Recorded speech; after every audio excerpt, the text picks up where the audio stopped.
चला आज आपण हेल्दी रेसिपी बनवूया. मस्त अशी पटकन होणारी 5 ते 10 मिनिटात बनवून तयार होणारी. आता तिळगुळ खाऊन तुम्हाला कंटाळा आला असेल, तिळाच्या पोळ्या, तिळाच्या करंजा,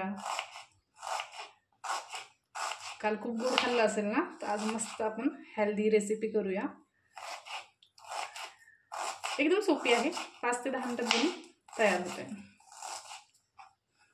नाश्त्यासाठी तुम्ही बनवू शकता ही रेसिपी.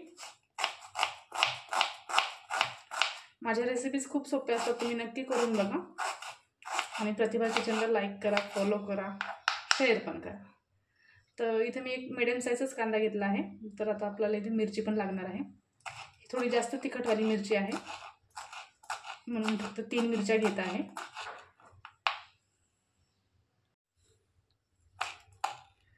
तुम्हाला जितकं तिखट पाहिजे तेवढं तुम्ही मिरच्या कमी जास्त करू शकता.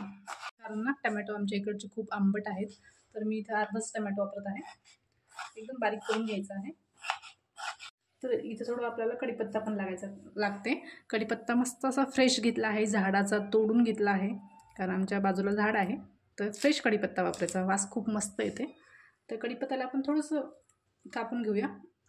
कापल्यावर अजून जास्त कढीपत्त्याचा फ्लेवर येते. ठीक आहे, बस इतकंच आपल्याला कट करून घ्यायचं आहे. तर आता फोडणीची तयारी करूया. तर गॅस चालू करून घेऊया.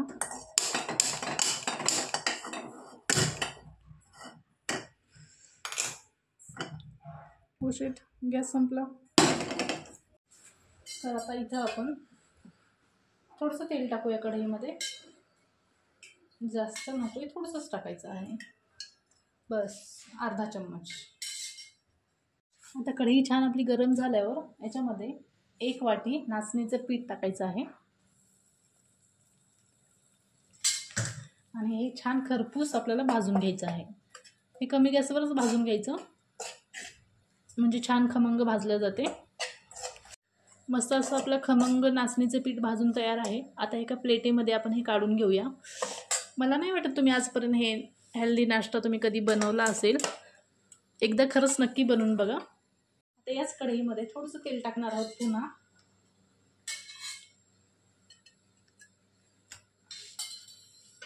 आणि 1 वाटी आपल्याला रवा भाजून घ्यायचा आहे. आता रवासुद्धा आपल्याला छान खमंग लालसर होईपर्यंत भाजून घ्यायचा आहे. जास्त लालसर करायचं नाही, हलकासा करून घ्यायचा आहे. तुम्ही माझ्या रेसिपी कुठून बघता तुम्ही मला नक्की कमेंट करून सांगा. तुम्ही सांगत नाही आणि लाईकसुद्धा करत नाही माझ्या रेसिपीला, आणि कमेंट पण करत नाही. लाईक पण करा, कमेंट करा, सांगा मला रेसिपी तुम्ही कुठून बघता माझ्या रेसिपीज, आणि तुम्हाला माझ्या रेसिपी कशा वाटतात नक्की सांगा. आता बघू शकता कलर बऱ्यापैकी चेंज झालेला आहे. तर कलर थोडासा बदलला आहे. आता एका प्लेटमध्ये आपण हे काढून घेऊया. आता याच कढईमध्ये आपण 2 चमचे तेल टाकणार आहोत. तेल छान गरम होऊ द्यायचं आहे. थंड तेलाचा वापर करायचा नाही, छान कडकडीत गरम होऊ द्यायचं. तेल छान गरम होऊ द्यायचं आहे. तेल छान गरम झाल्यावर याच्यामध्ये आपल्याला मोहरी आणि जिरं पण टाकायचं आहे.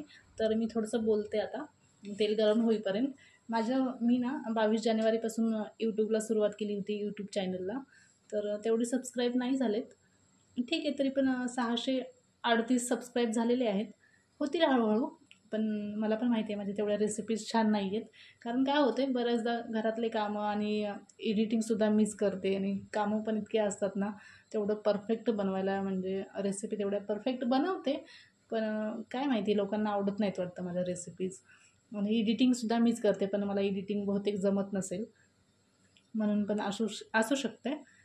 एका वर्षात 638 सबस्क्राईब झाले, पण माझ्यासाठी खूप मोठी गोष्ट आहे.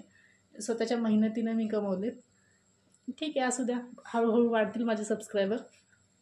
तुम्हाला काय वाटते, तुम्हाला कशा वाटतात रेसिपी, मला खरंच नक्की सांगा.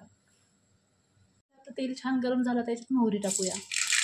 मोहरी छान तडतडली ना की थोडं त्याच्यात जिरं पण टाकायचं आहे, आणि थोडंसं कढीपत्ता, आणि लगेच मिरची पण टाकायची आहे. आता एक छान मिरची फ्राय झाल्यावर त्याच्यामध्ये कांदे टाकायचे आहे. आता हे व्यवस्थित मिक्स करून घेऊया.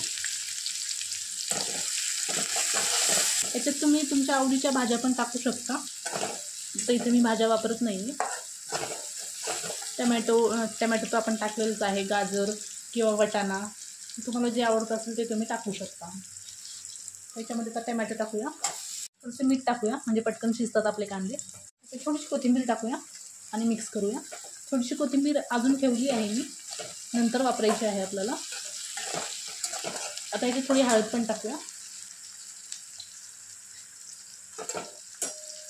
मिक्स करायचं. आता हे सगळे कांदे टमॅटो वगैरे आपले सगळं शिजलेलं आहे. त्याच्यात पाणी टाकूया, अर्धा ग्लास पाणी टाकलं आहे. पाण्याला छान उकळी येऊ द्यायची आहे. तर आता आपल्या ह्याला मस्त उकळी आलेली आहे. तर आता आपण ह्याच्यामध्ये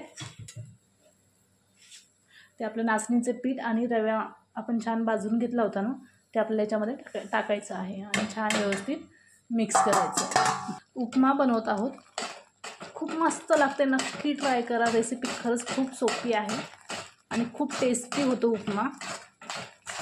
म्हणजे असं मिक्स करत राहायचं आहे, नाहीतर लम्स होतात, गाठी होतात त्याच्यामध्ये. ते होऊ द्यायचं नाही आहे आपल्याला. हे असंच मिक्स करत राहायचं. मिक्स करून झालेलं आहे. तर 5 मिनटं आपण वाफेवर ठेवणार आहोत. हे 5 मिनटं नाही, फक्त 2-3 सेकंदासाठी हे शिजू द्यायचं आहे आपल्याला कमी गॅसवर. 2 सेकंद झालेले आहेत, 2-3 सेकंद झालेत. आता उघडून बघूया. आता पुन्हा एकदा छान मिक्स करून घेऊया. गॅस बंद करूया. आता एका प्लेटमध्ये काढून घेऊया.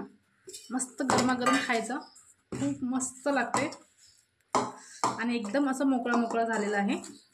चिकट वगैरे अजिबात झालेला नाही, बघू शकता. वास घेऊन बघा, खूप मस्त झालेला आहे. एकदा नक्की ट्राय करा. आपला नाचणीचा उपमा तयार आहे. खूप मस्त झालेला आहे आणि दिसायला बघा खूप मस्त दिसतोय. तुम्हाला कशी वाटली रेसिपी मला नक्की कमेंटमध्ये सांगा. Okay, bye.